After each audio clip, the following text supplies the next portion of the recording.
검찰이 대대적인 수사에 나서자 뉴스타파도 이제 정면 돌파에 나서고 있습니다. 어제 그 72분 분량의 녹취 파일 전체를 공개했습니다. 그런데 당초 보도와는 달리 원본에 없던 내용이 이 보도 내용에 들어갑니다. 그러면서 짜깁기한 사실이 드러나면서 더 큰 파장도 예고되고 있습니다. 자, 직접 들어보시죠.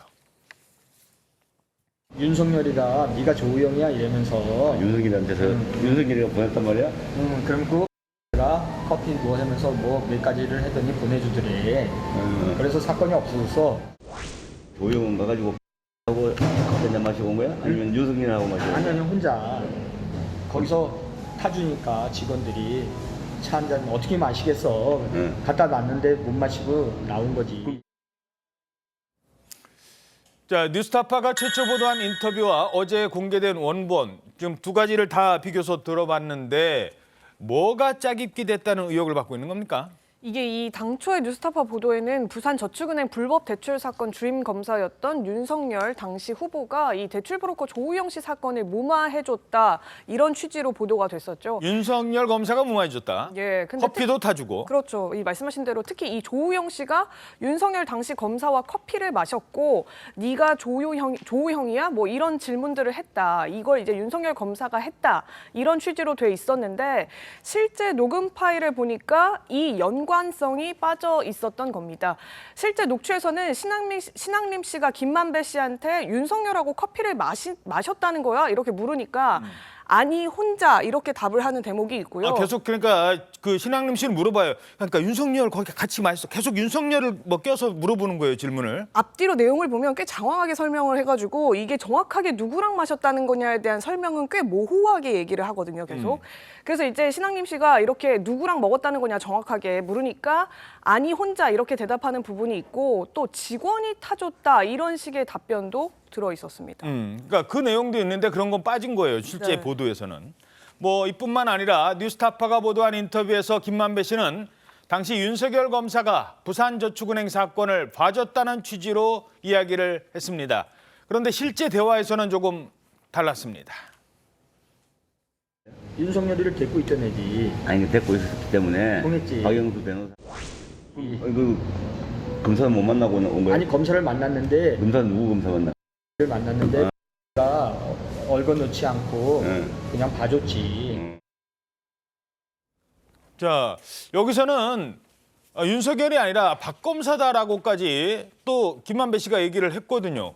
자, 뉴스타파는 당시 김만배 씨의 인터뷰가 오염되지 않았다. 그렇게 판단했다라고 해서 보도를 했다고 주장합니다. 그런데 문제는 원본과 그다음에 다른 취지로 왜곡해서 보도를 했다는 거 아닙니까? 네, 그렇습니다. 사실 전체 분량이 72분이고요. 제가 이제 들어보니까 직접 들어보셨어요? 네, 들어봤는데 이게 지금 사실 이 문제의 주제하고 관련 없는 데가 상당히 많습니다. 대장종 사업 전반을 설명하는 내용, 뭐 특정 금전 신탁 모집 과정이라든지 뭐 돈이 처음에 이제 그 사업 과정이 여러 가지로 변경되지 않았습니까? 그러니까 민간 사업에서 이제 공공위주하는 사업으로 갔다 그런 과정들이 쭉 얘기가 되고 이 문제 부분은 사실 시간상 얼마 되지가 않아요. 그런데 그 부분에서 지금 굉장히 중요한 부분을 지금 잘라낸 거거든요. 그렇기 때문에 이게 지금 왜곡이 없다라고 말하기가 좀 어려운 게 게다가 이게 3일 전에 보도가 됐다는 거잖아요. 네, 그렇습니다. 이 사건에서 뭐 뉴스타파 어제 이제 이 인터뷰 공개하면서는 아니 커피를 마신 게 뭐가 중요하냐라고 하는데 이게 사실 커피가 중요한 게 아니고 당시 검찰청에서 누구랑 어떤 얘기를 냈고 사건을 누가 무마했는지 여부 그게 중요하잖아요. 예. 그런데 지금 잘려진 분량이 그렇습니다. 직원이 커피를 타줬다는 부분 그리고 이제 박 검사가 나오는 부분 있잖아요. 그 부분이 잘리고 중간에 이제 뭐 이렇게 윤석열이 나오고 그냥 사건이 없어져서 이런 식으로 연결이 되는 구조로 돼 있어서 이거는 전체적으로 기사 제목하고 봤을 때 윤석열 당시 검사가 사건을 무마했다라는 그런 취지로 받아들일 수 있기 때문에 상당히 좀 문제가 있는 거죠. 그러니까 핵심은 윤석열 검사가 커피를 타준 게 아닙니다. 그런데도 나중에 계속 민주당에서는 대선 과정에서 이재명 후보가 윤석열 후보한테 TV 토론에서 직접 물어보잖아요. 커피는 왜 타줬냐고. 커피 안 타줬다니까요. 그런데 그걸 뭐 10년 전에 누구한테 커피 타준 거를 윤석열 후보는 어떻게 기억을 합니까? 제대로 기억을 하지 못했고 답변을 못했습니다. 그 점을 파고들었다는 겁니다. 그런데 커피 타준 사람은 윤석열 검사가 아니라는 사실을 이미 많은 사람들은 알고 있었다는 겁니다. 자, 그리고 또 하나, 김만배 씨는 허위 인터뷰에 대해서 이 녹음되는 줄도 몰랐다라고 주장을 합니다. 신랑님 씨에게 돈 주고 허위 인터뷰했다는 의혹이 있는데 어떻게 생각하세요? 그분은 저의 오랜 지인인데 한 15년에서 20년 만에 처음으로 전화 오고 만났습니다. 사적인 대화를 녹음되는지도 몰랐고. 자, 본인은 녹음되는 줄 몰랐다고 합니다. 과연 녹음되는 줄 몰랐을까? 글쎄요, 뭐 알았는지 몰랐는지는 아직 구체적으로 드러난 건 없습니다만 이 인터뷰가 몰고 올 파장 정도는 충분히 알 수 있었지 않을까요? 나중에 그 대장동 일당한테 형은 저 멀리 갈 거야. 엉뚱한 곳으로 끌고 갈게. 그리고 이 사건은 유동규 뇌물 사건이야. 본인이 막 지시를 하잖아요. 네, 그렇습니다. 그리고 사실 이게 지금 조우영 씨 말이 중요한 게 당시에 이제 그 검사실 가서 커피를 마시고 온 사건의 당사자가 조우영 씨거든요. 근데 조우영 씨가 이제 최근에 검찰 조사에서 이제 그렇게 얘기를 했다고 그래요. 당시에 이제 김만배 씨가 그런 얘기를 했다는 거죠. 이 형이 아주 엉뚱한 방향으로 사건을 끌고 갔으니까 네. 너는 그냥 모른 척 하고 있으면 된다. 그러니까 너는 그냥 모른 척 가만히 있으면 돼. 아니라고만 하지 않으면 돼. 네, 그렇습니다. 저 그 얘기는 앞서 김만배 씨가 출소하면서 대화가 녹음되는지도 몰랐다라고 한 얘기하고는 이제 완전히 반대되는 것이고 그렇죠. 일단 조우영 씨에게 했다는 얘기만 두고 볼 때는 이 사건이 진짜 김만배 씨를 포함한 어떤 누군가하고 관여를 했을지 모르지만은 큰 그림이 있었고 이 사건을 이재명 대표하고 상관없는 전혀 다른 방향으로 그 일부 이제 보도에 보면은 유동규 씨 뇌물, 유동규 씨 개인 비리로 몰고 가려는 그런 그림 아래서 진행된 것으로 그렇게 지금 읽히는 부분인 거죠. 그리고 이제 또 사실 남욱 씨도 이제 비슷한 얘기를 했어요. 그 뉴스타파 보도 직후에 3월 11일 날 법정에서 다 이제 재판 중이니까 법정에서 김만배 씨를 만나서 김만배 씨한테 인터뷰 형이 한 거지. 그러니까 김만배 씨가 뭘 그런 걸 물어봐라면서 웃으면서 그렇게 그러니까요. 답했다는 예, 거예요. 그때도 뭘 그런 걸 물어봐 다 알면서 뭐 이런 취지로 얘기를 했다는 겁니다. 자, 김만배 씨 발언 저희들이 그래픽으로 준비한 게 있는데요. 녹음되는 줄 몰랐다라고 하면서 그럼 왜 이런 얘기를 했느냐 하니까 본인이 조미료를 친 거다. 조미료를 좀 많이 친 거다. 신앙님에게 얘기한 건 그러면서 좀 센 사람처럼 보이기 위해서였다. 이렇게 그러니까 허풍 떤 겁니다. 이제 와서 이제 이렇게 얘기를 한다는 거예요. 어떻게 분석하십니까? 네, 뭐 김만배 씨하고 뭐 신앙님 씨하고의 관계에서 뭐 금전이 오갔고 뭐 좀 세게 보이려고 해서 과장되게 얘기했고 이게 중요한 게 아니라고 저는 봅니다. 결국은 보도가 되게 했고 그 보도 내용이 허위로 돼서 대선에 영향을 미칠 수 있었다. 이 부분이 중요한 거 아니겠어요? 저는 신앙님 씨가 인터뷰를 했던 21년 9월 그런데 그 녹취 파일을 줬었던 뉴스타파에다가 줬었던 그 시점을 주목합니다. 그날이 작년 대선이 있기 5일 전인 3월 4일에 줬다는 건데요. 그 전날 무슨 일이 있었냐를 생각해 보면 이분들의 의도가 뭔지를 알 수 있을 것 같아요. 3월 3일에 안철수 후보와 윤석열 후보는 단일화를 합니다. 대선 직전에 단일화를 하는 그 급박한 상황에서 신앙림 씨는 6개월 동안 묵혔었던 그 녹취 파일을 갑자기 뉴스타파에다 줘요. 그리고 뉴스타파는 이틀 있다가 보도를 합니다. 3월 그때가 6일에. 단일화 이후였군요. 네, 단일화하고 바로 다음 날 줘요. 자, 그럼 그 시점을 아무도 그 주목 안 하던데 저는 그런 생각이 들어요. 신앙림 씨가 갖고 있다가 단일화도 하고 하니 이거 안 되겠다 아마 생각을 했을 거다. 저는 개인적으로 그렇게 보고 그렇다면은 애초에 녹음을 한 걸 김만배가 몰랐다고 할 수는 있는데 적어도 신앙림 씨는 의도를 갖고 녹음을 한 것이고 또 더한 의도를 갖고 뉴스타파에다가 파일을 넘겼다. 그렇다면 이것은 그냥 보도라고 보기는 어려운 거 아니냐. 저는 그런 합리적인 의심이 충분히 가능하다고 생각합니다. 예. 예, 어제 제가 녹취록 이게 33페이지 분량이거든요. 이거 좀 다 읽어봤습니다. 문제되는 부분은 한 5, 6페이지 정도의 한 장 정도의 분량으로 나오는데요. 예. 제가 국민의힘에서는 이걸 가지고 이제 국기문란이다, 뭐 사형에 처할 범죄다 이렇게 나오시는데 제가 보기에 그분들이 이 녹취록을 한번 제대로 읽어봤는지 저는 심히 의심스럽다는 말씀드립니다.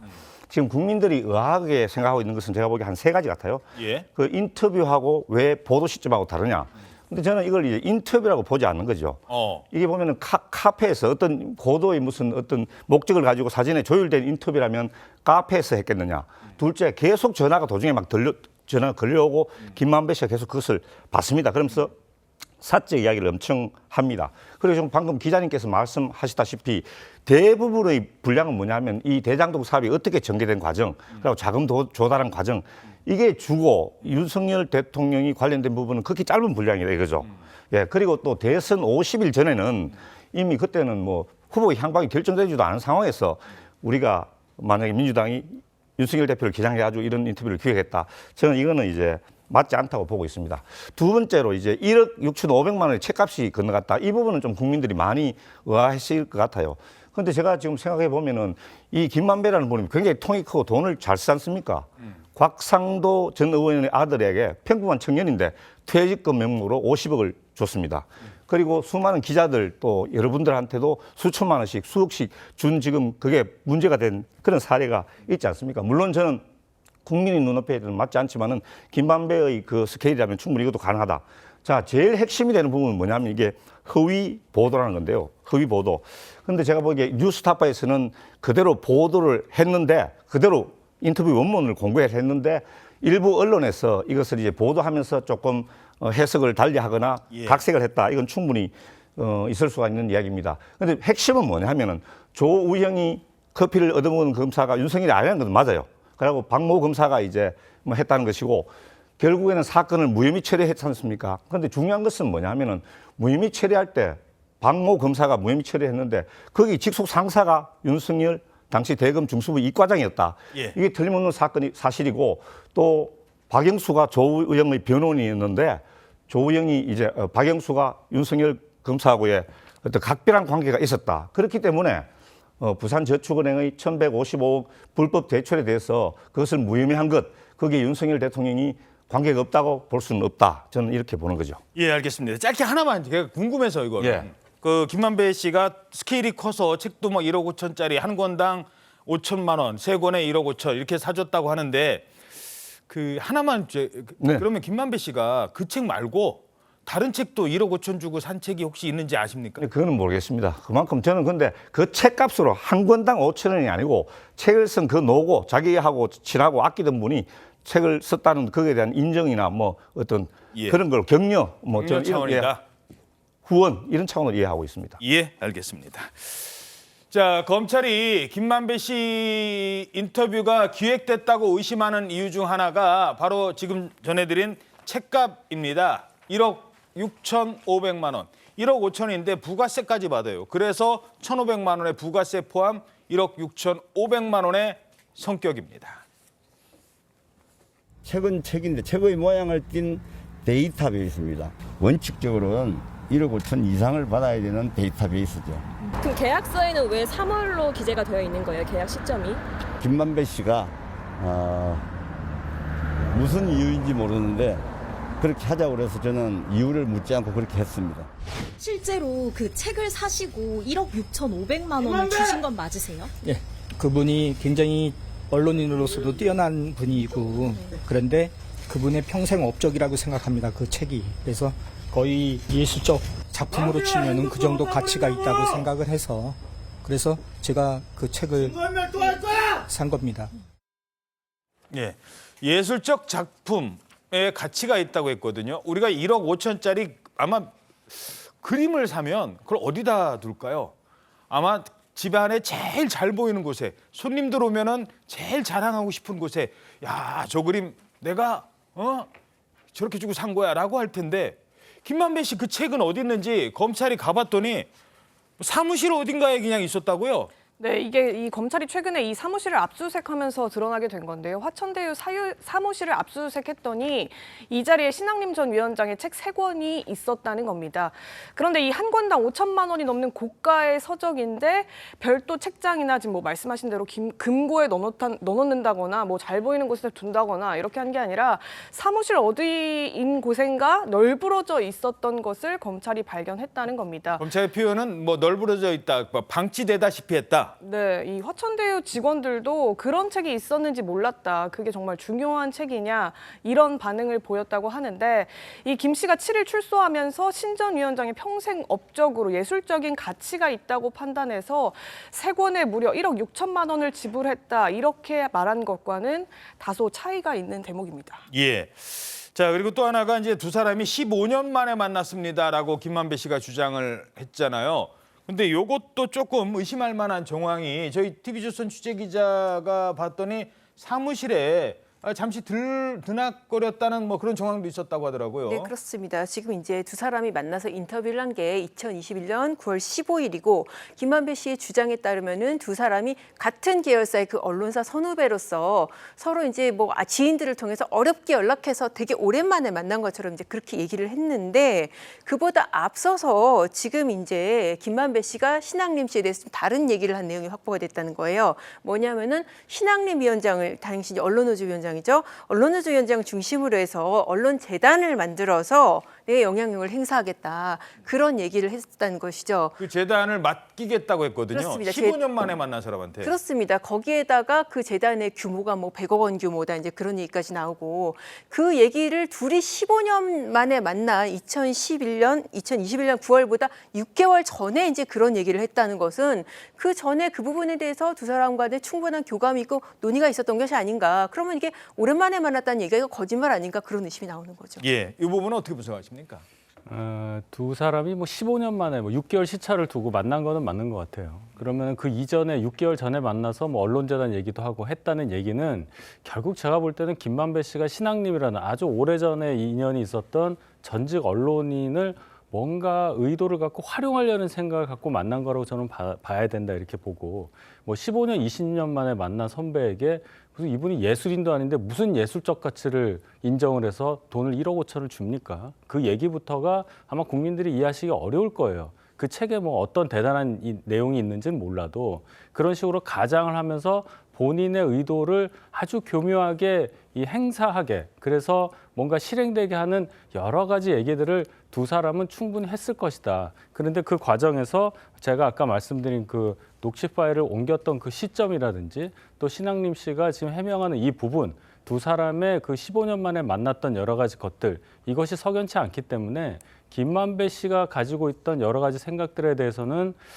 더 정밀하게 수사를 해야 된다고 봐요. 이것을 정치적으로 공격한다고 민주당에서 자꾸 그렇게 방어할 게 아니라 상식선에서 얘기를 해줘야 됩니다. 상식선에서 배후를 왜 민주당이라고 얘기하는데 적어도 이런 잘못된 보도로 인해서 대선이라는 너무나 중대한 국가 대사에 영향을 미칠 수 있었다는 것 그것을 공격 소재로 삼았던 부분에 대해서는 적어도 민주당에서 미안하다는 표시는 해줘야 적어도 그 배후설은 없어질 거라 저는 그렇게 봅니다. 짧게요. 근데 그 아마 국민의힘에서도 이런 비슷한 그러니까 상대 후보에게 상당히 불리한 기사가 나오면 모니터 팀이 있고 또 즉각적으로 반응하는 것도 사실 아닙니까? 반응을 하는데요. 이재명 대표 예를 들어서 발언을 보십시오. TV 토론 때 면전에서 윤석열 후보 옆에 있고 그 TV 토론 자리에서 이렇게 얘기를 해요. 보도가 있었으면 조영애가 커피를 타줬다는 보도가 있는데 그게 뭡니까? 이렇게 물어보는 게 아니라 커피를 왜 타줬어요? 기억 못해요? 이렇게 얘기를 한단 말이에요. 이정사실화해서 물어보죠. 전혀 다른 겁니다. 아다르고 어다른 건데 그럼 적어도 그 부분에 대해서는 뭔가 의사표시를 해줘야 저희의 공격에 대해서 제대로 방어하는 거지 무조건 아니라고 하면 배후설이라든지 이런 얘기 더 나온다는 걸 말씀드리는 거예요. 적어도 유감 표명은 있어야 된다라고 이제 얘기를 하셨어요. 예, 대선 당시에 사실 녹취록의 내용을 두고 저게 거의 뭐 바이블 비슷한 정도의 위력을 가졌지 않습니까? 저 내용을 두고 각자가 전부 다 유리한 해석을 하고 유리한 주장을 했던 거죠.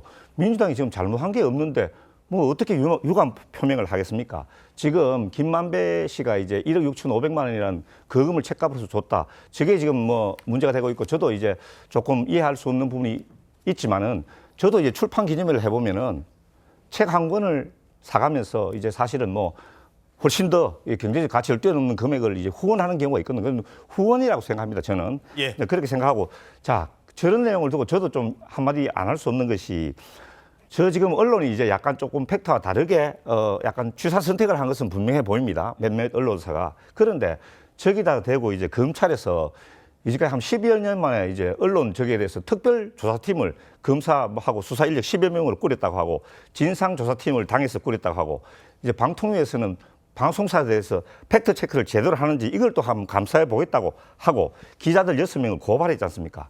또 용산 대통령실에서는 신속하게 또 성명까지 내시고 뭐 오염수 방류에 대해서는 아무 말씀도 안 하시다가 또 성명까지 내시고 자 그리고 또 김기현 대표께서는 뭐라고 하셨습니까?